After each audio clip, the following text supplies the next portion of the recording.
누가복음 1장 26절부터 38절까지의 말씀입니다. 신약성경 87면입니다. 누가복음 1장 26절부터 38절까지의 말씀을 저와 여러분들께서 한 절씩 교독하도록 하겠습니다.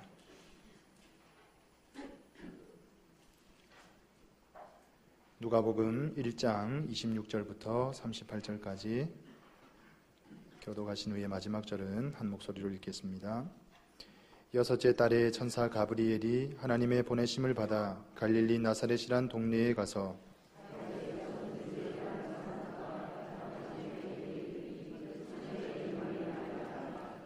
그에게 들어가 이르되 은혜를 받은 자여 평안할지어다 주께서 너와 함께 하시도다 하니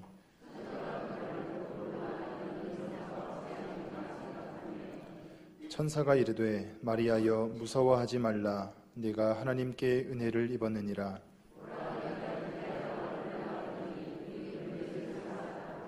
그가 큰 자가 되고 지극히 높으신 이의 아들이라 일컬어질 것이요 주 하나님께서 그 조상 다윗의 왕위를 그에게 주시리니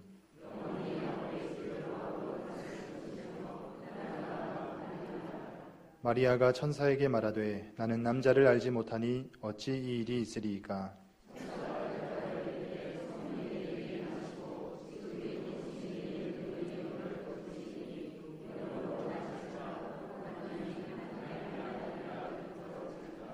보라 내 친족 엘리사벳도 늙어서 아들을 배었느니라. 본래 임신하지 못한다고 알려진 이가 이미 6달이 되었나니 마리아가 이르되 주의 여종이오니 말씀대로 내게 이루어지이다 하매 천사가 떠나가니라. 아멘. 찬양이었습니다. 오늘은 대림절 네 번째 주일, 마리아를 통해서 주님이 어떻게 오시는지 알아보려고 합니다. 마리아라고 하는 한 여인은 사실은 인간적으로 보면 그렇게 좋은 조건을 가진 사람은 아니었습니다. 마리아의 남편 될 사람 요셉은 목수였는데 그 당시에 목수는 그렇게 내세울 만한 직업은 아니었습니다. 오히려 하층민으로 취급받는 그런 일 중에 하나였습니다. 그것으로 봐서 마리아는 집안이 그렇게 대단한 집안은 아니었다 생각이 됩니다. 당시 로마에 얼마나 많은 귀족들, 내노라 하는 처자들이 있었겠습니까? 왜 하나님은 그 중에 하나를 선택하지 않으시고 마리아를 선택하셨을까요? 팔레스틴 유대에도 얼마나 많은 제사장의 딸들, 랍비의 딸들, 신앙으로 좋은 가문에서 잘 양육받은 딸들이 있었겠습니까? 그런데 하나님은 그들 대신 마리아를 선택하셨습니다. 나사렛이라고 하는 동네는 굉장히 작은 동네, 유대의 북쪽 갈릴리의 서쪽에 있는 산골 마을입니다. 구약 성경에 수많은 동네들이 지명이 등장하는데 구약 성경에 단 한 차례도 나사렛이라고 하는 이름이 등장하지 않습니다. 탈무드에도 나사렛이라고 하는 이름이 등장하지 않아요. 그걸 보면 나사렛은 그야말로 아주 작은 이름 없는 동네에 불과했습니다. 그런 동네에 좋은 가문의 딸도 아닌 이 평범하기 그지없는 이 마리아라고 하는 여인에게 하나님의 아들이 잉태되었다고 하는 것은 그야말로 하나님의 주권적인 선택이요 하나님의 절대적인 은혜라 하지 않을 수가 없습니다. 오늘 28절에 보면 그에게 들어가 이르되 은혜를 받은 자여 평안할지어다 하십니다. 은혜를 받은 자여, 이 은혜를 주다라고 하는 카리토라고 하는 단어에서 파생된 단어입니다. 그러니까 은혜를 주다가 수동태가 돼서 은혜를 받다가 된 거죠. 원래의 뜻은 값없이 무엇인가를 나누어 주다, 이게 카리토입니다. 그러니까 하나님으로부터 값없이 은혜를 나누어 받은 사람이 마리아다 하는 것입니다. 이 말씀에서도 알 수 있듯이 마리아는 절대적인 하나님의 은총을 받은 사람입니다. 천주교에서는 이 28절의 말씀 은혜를 받은 자여, 이 말을 벌게이트 성경에서 번역하기를 은혜가 가득한 마리아여 라고 번역을 했습니다. 그래서 요즘 천주교 신자들이 기도할 때에 그렇게 기도하죠. 은총이 가득한 마리아여. 사실은 그것은 잘못된 것입니다. 원래 번역도 은총이 가득한 마리아여, 은혜가 가득한 마리아여가 아니고 하나님의 절대적인 은혜를 받은 사람이여, 이런 뜻입니다. 그러니까 은혜가 마리아에게 있는 게 아니고 하나님께서 마리아에게 은혜를 베풀어 주신 거예요. 그 은혜를 받은 사람이지요. 그러니까 천주교에서처럼 마리아를 은혜를 나누어 주는 사람으로 신적인 존재로 경배할 이유는 하나도 없는 것입니다. 마리아를 선택하신 것은 하나님의 전적인 은혜였습니다. 그런데 한 가지 궁금한 점이 있습니다. 마리아가 아무런 내세울 만한 것이 없었는데 하나님이 그를 선택하신 것은 그저 여러 사람 중에 하나 딱 찍은 것일까? 아무런 조건 없이 찍은 걸까? 마리아는 정말 예수님의 어머님이 될 만한 어떤 품성이, 다른 사람과는 남다른 품성, 이런 것들이 있었던 것은 아닐까? 오늘 본문은 그런 것에 대한 좋은 대답을 주고 있습니다. 마리아에게 하나님이 선택하실 만한 몇 가지 이유들이 있었다는 것입니다. 30절에 보면은 천사가 이르되 마리아여 무서워하지 말라. 내가 하나님께 은혜를 입었느니라. 은혜를 입다라고 하는 말이 나옵니다. 28절에 나오는 은혜를 받다, 이것과 비슷한 말 같지요? 그런데 완전히 다른 말입니다. 우리가 지금 읽는 성경 말고 전에 읽던 개역 성경 있잖아요. 거기에서는 은혜를 얻었느니라 이렇게 돼 있어요. 이 은혜를 얻었느니라, 이 말이 조금 더 정확한 번역인 것 같습니다. 이 은혜를 얻다 그러면 내가 얻다, 내가 구하다 이런 소리거든요. 내가 찾다 이런 소리고요. 은혜를 입다 그러면 은혜를 받았다 이 소리거든요. 그런데 원어에 보면 휴레스라는 말로 쓰였는데 이 휴레스라는 말은 수동태가 아니라 능동태입니다. 능동태라는 말은 내가 은혜를 찾아냈다 이런 소리예요. 영어 성경에 보면 좀 더 정확하게 번역이 되어 있는데 You have found grace with God 이렇게 되어 있어요. 그냥 정확하게 쉽게 설명을 해드리면 너는 하나님의 은혜를 찾고 있었고 지금까지 찾아왔고 지금 은혜를 발견했다 이런 소리예요. 그러니까 은혜를 입었다 이 말은 정확하게는 네가 하나님의 은혜를 사모하여서 지금 이제 하나님의 은혜를 드디어 네가 발견하게 되었다 이런 소리입니다. 그러니까 하나님이 무조건 마리아를 선택해서 마리아는 기대도 안 했던 은혜를 준 것이 아니라 마리아가 오랫동안 하나님의 은혜를 사모해왔고 그 사모하는 여인에게 은혜를 나누어 주셨다는 거예요. 마리아가 어떤 은혜를 사모해왔는지는 몰라요. 아마 이런 거겠죠. 하나님 내게도 은혜를 베풀어 주시옵소서. 나같이 비천한 여인도 하나님의 도구로 사용될 수 있는, 하나님의 뜻대로 무엇인가 할 수 있는 그런 은혜를 베풀어 주십시오. 그 은혜를 맛보게 해 주십시오. 오랫동안 기도해왔고 사모해왔고 그 결과로 하나님이 마리아에게 은혜를 나누어 주셨다는 것입니다. 이건 아주 귀한 의미가 있는 말씀입니다. 여러분, 은혜는 물론 하나님께서 무조건적으로 우리에게 나누어 주십니다. 그러나 큰 은혜는 하나님의 은혜를 간절하게 사모하는 사람들에게 주심을 저는 믿습니다. 은혜는 간절히 사모하는 사람들에게 주시는 하나님의 선물인 것입니다. 성탄절에 어떤 부인이 자기 남편을 교회로 인도했습니다. 결혼해서 수십 년간 남편에게 교회 가자고 그랬지만 이 남편이 교회를 가지 않다가 어느 성탄절날 아내의 한곡한 부름에 손에 이끌려서 교회에 나왔어요. 그 남편의 직업은 대학 교수였는데 생물학을 가르치는 교수였습니다. 아내가 즐거운 마음으로, 행복한 마음으로 교회 나왔어요. 오늘 목사님 설교를 통해서 우리 남편 마음이 변화되고 은혜 받고 예수 믿게 해주십시오 하는 간절한 기도 가운데 나왔습니다. 그날이 성탄절이라고 그랬잖아요. 성탄절날 목사님이 하는 설교의 본문이 오늘 본문이었어요.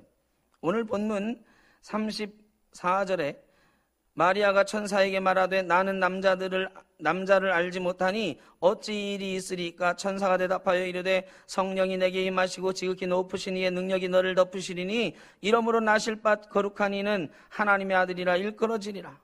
너는 처녀이지만 하나님의 능력으로 내가 임신하게 될 것이다. 이런 말씀을, 동정녀 탄생에 대한 말씀을 설교로 막 하시는 거예요. 이 부인이 그 설교 듣고 아이고 망했다.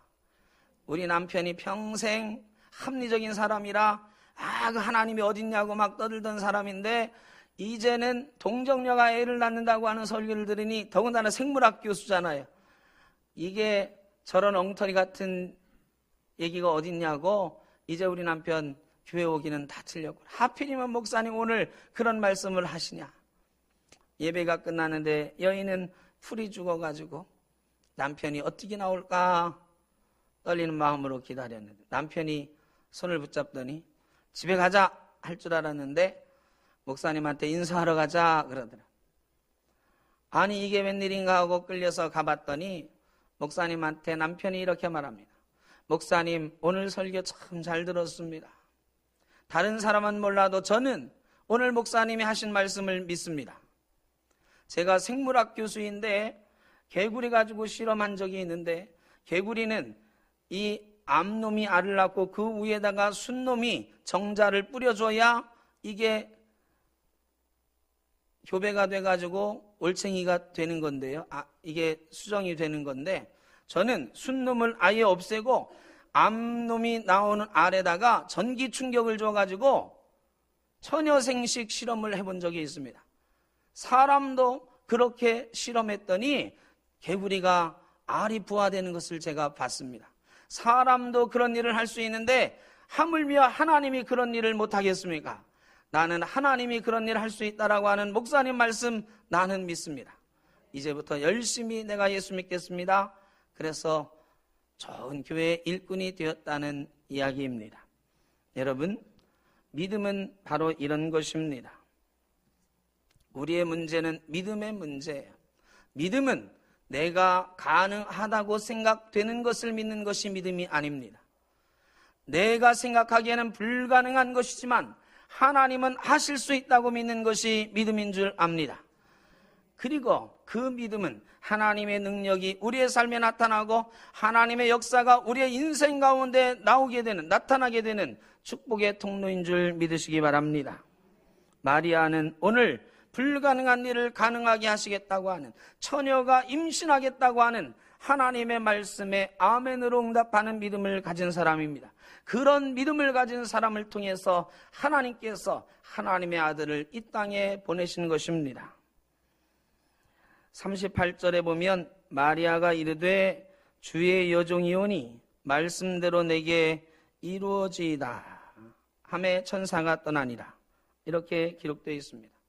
주의 여종이오니, 이 말은 그냥 평범하게 들으면 그래 우리가 보통 쓰는 나는 주님의 종입니다 하는 말처럼 들을 수가 있습니다. 그런데 이 말은 아주 심각한 의미가 있는 말입니다. 여기서 주의 여종이라고 할 때 여종은 둘레라고 하는 단어입니다. 이 헬라말로 둘로스는 남자 노예를 가리키고 둘레는 여자 노예를 가리킵니다. 여러분, 로마 시대의 노예는 우리가 생각하는 하녀 이런 개념이 아니에요. 그때에는 이 노예는 전혀 자유가 없는, 소유물도 없고 자기 목숨조차도 자기 것이 아닌 그런 신세를 말하는 것입니다.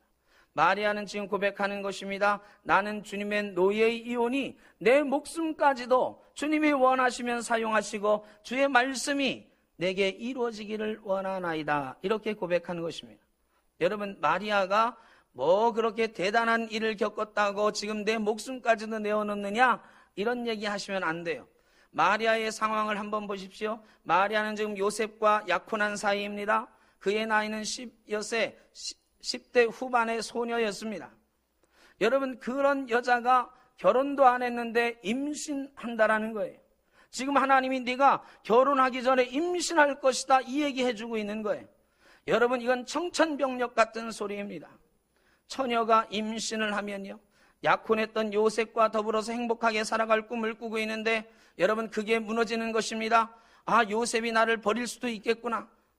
여러분, 요셉이 버리는 것만 무섭습니까? 처녀가 잉태하고 처녀가 아이를 낳으면 돌로 맞아 죽는 것입니다. 당시에 율법으로는 사람들이 간음했다고 돌로 쳐 죽이는 거예요. 여러분, 마리아가 지금 주의 말씀이 내게 이루어지이다 라고 고백하는 것은, 내가 처녀이지만 하나님께서 내 몸을 통해서 하나님의 아들을 이 땅에 보내시겠다고 했으니 내가 그 아이를 임신하겠습니다 라고 고백하고 있는 거예요. 그러니까 나는 주의 여종이오니, 나는 주의 노예이오니, 내 목숨이 그것 때문에 없어지는 한이 있더라도 주의 말씀대로 되기를 원하나이다 고백하고 있는 것입니다. 여러분, 이 얼마나 놀라운 고백입니까? 우리에게 믿음이 있다고 할지라도 하나님 말씀이 다 받아들여지지 않을 때가 있습니다. 하나님의 뜻이 이해가 안 될 때가 있습니다. 하나님, 이것만은 내게 하지 말아 주십시오 하고 거부하고 싶을 때가 있습니다. 여러분, 마리아의 오늘 이 상황은 바로 그런 상황 아니겠습니까? 하나님, 내가 지금 처녀인데 지금 아이를 낳으면 어떻게 됩니까? 임신하면 어떻게 됩니까? 내가 요셉하고 살지도 못하고 내가 돌에 맞아 죽을지도 모르고 우리 부모님도 수치스러워서 어떻게 이 동네에서 살 수가 있겠습니까?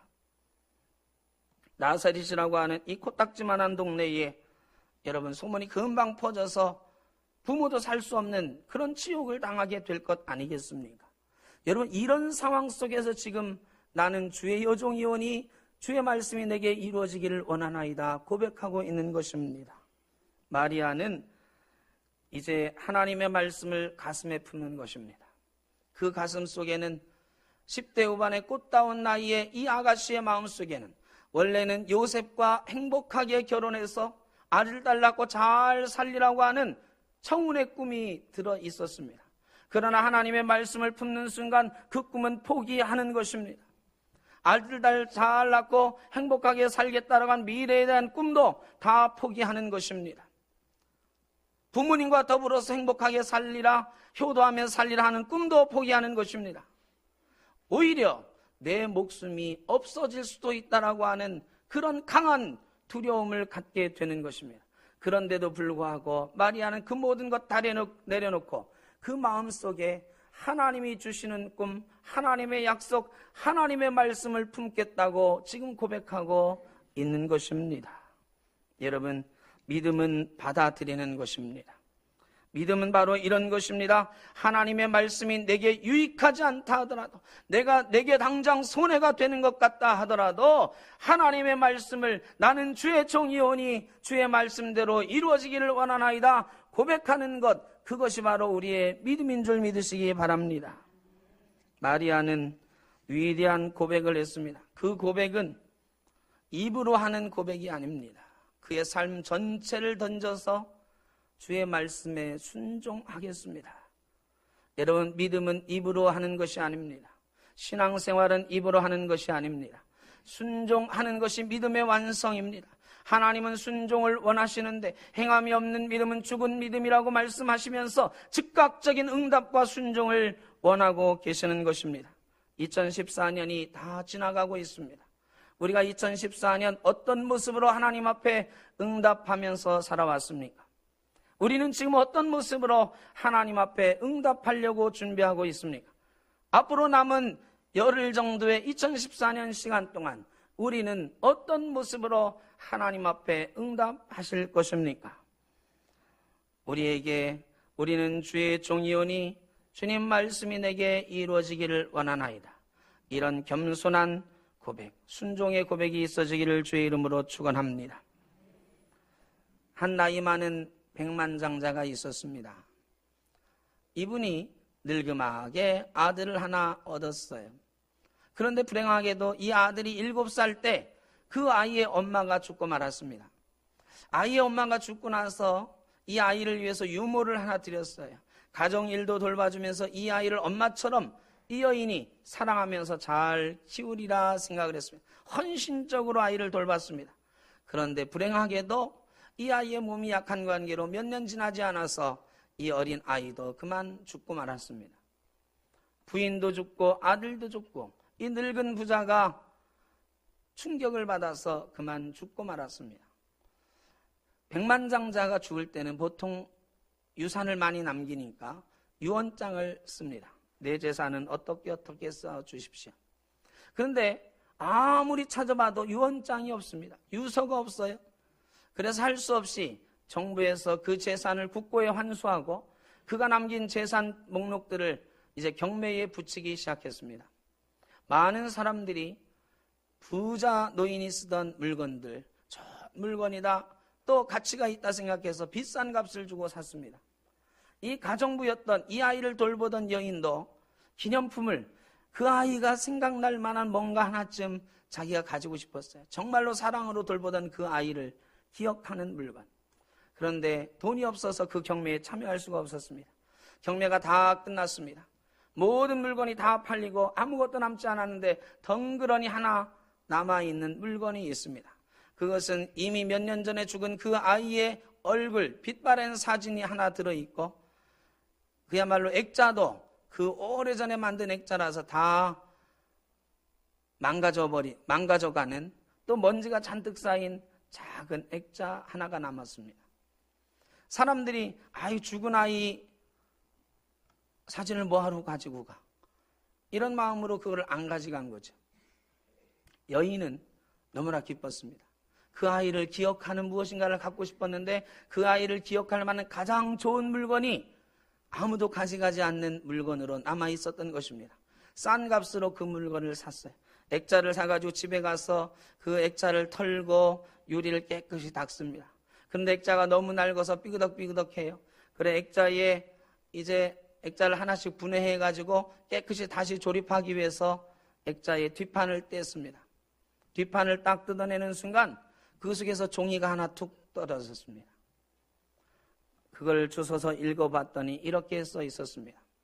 내 사랑하는 아들을 기억해주고 그 아이의 얼굴을 벽에다 걸어놓고 보아줄 사람, 이 액자를 가져가는 사람에게 내 전 재산을 상속하겠습니다.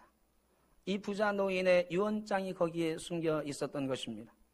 변호사를 통해서 그 노인의 그 많은 재산을 이 여인이 상속받게 되었습니다. 여러분, 내 아이를 사랑으로 바라봐줄 사람을 이 노인은 기다리고 있었던 것입니다. 여러분, 하나님께서는 지금 하나님을 사랑하는 눈으로, 하나님의 아들을 사랑하는 눈으로 발견해주고 찾아봐줄 사람을 기다리고 있는 줄로 믿습니다.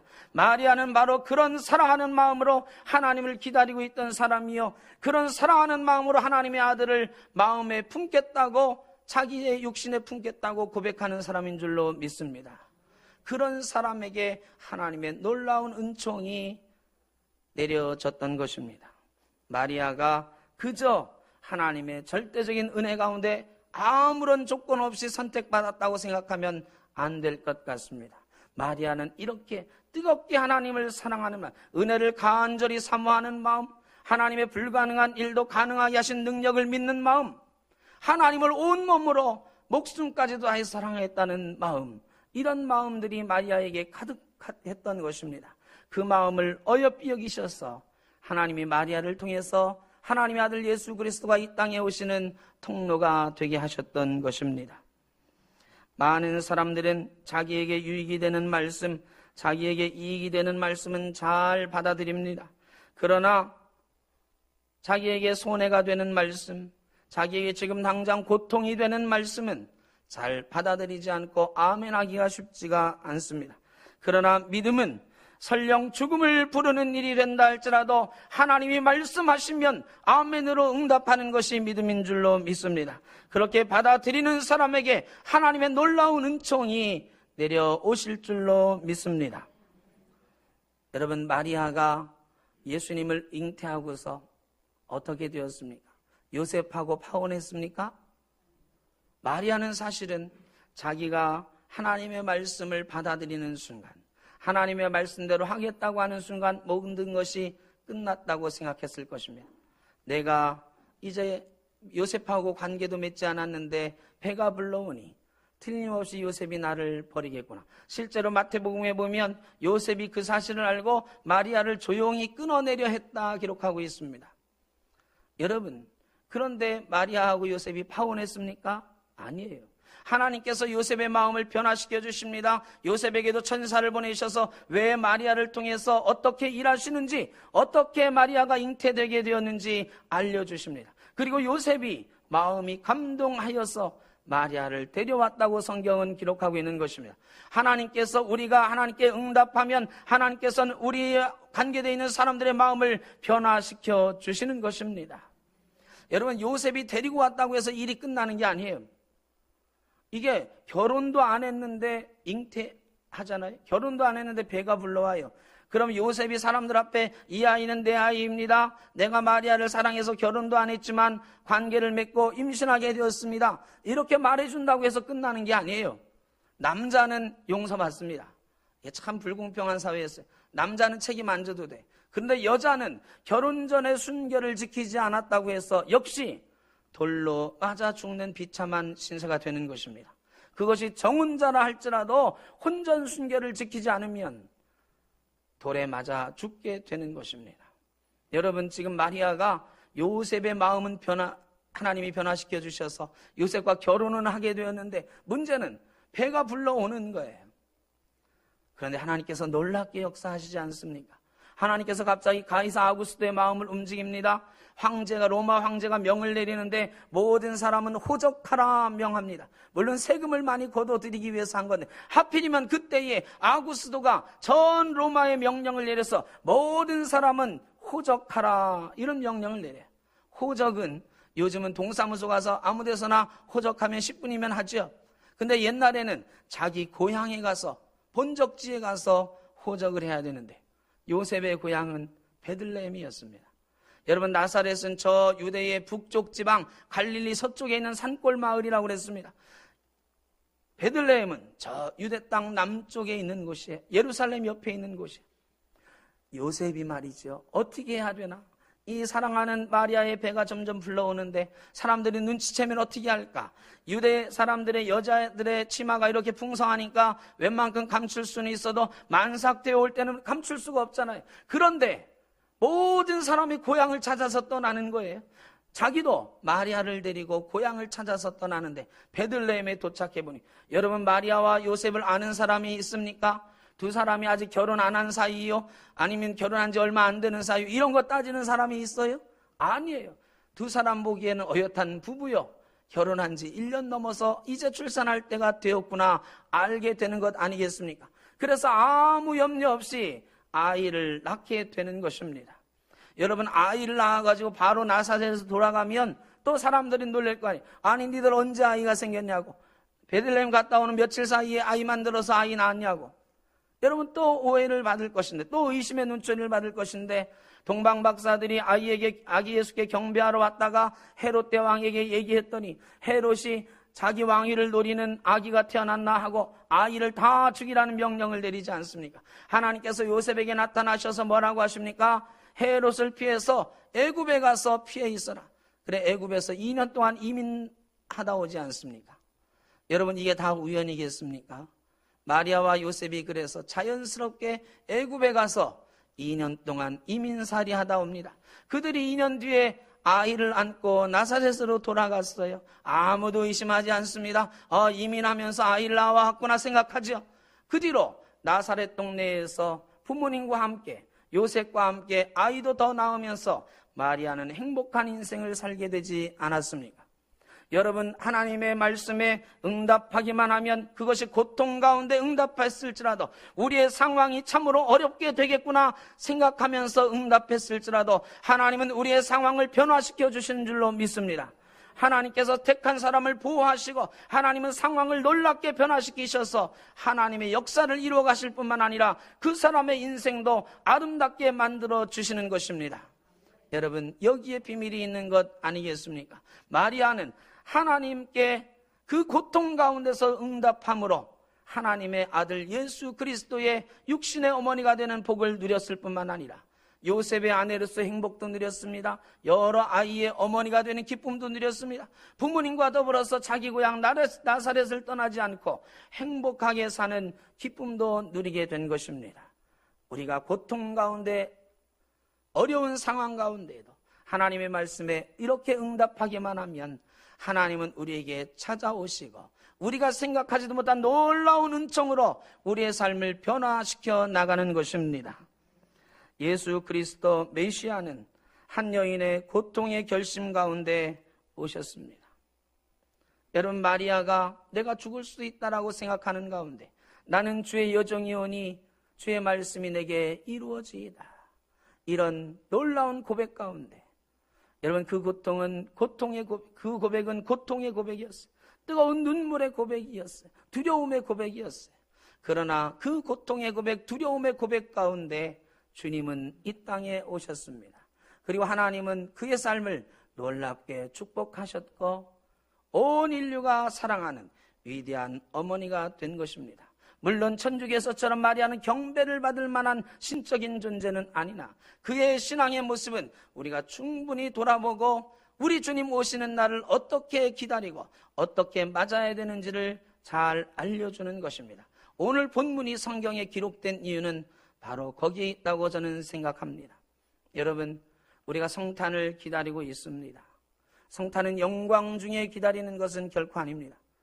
주님 오시는 기쁨을 세상 사람들은 다 누리기를 원하지만 우리는 그 기쁨을 세상 사람들이 누리게 하기 위해서는 마리아가 짊어져야 됐던 그 짐을 우리는 짊어져야 되는 것입니다.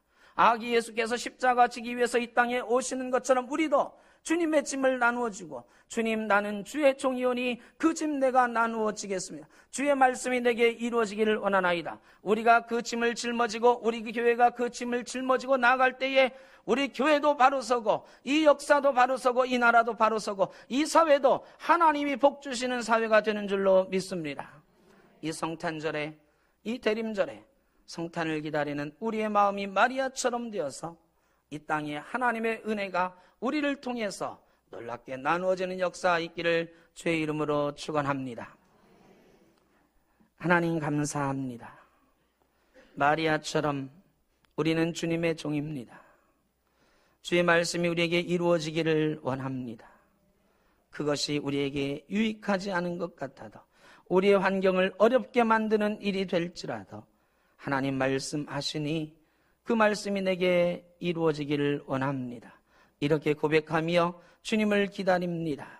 주님, 우리를 통하여 이 땅에 주님 오시는 기쁨이 나누어지게 하시고 마리아를 통해서 놀라운 은혜가 이 땅에 나누어졌던 것처럼 우리를 통하여, 우리 교회를 통하여 주님 오시는 기쁨이 그렇게 나누어질 수 있도록 저희를 사용하여 주옵소서. 예수님의 이름으로 기도하옵나이다. 아멘.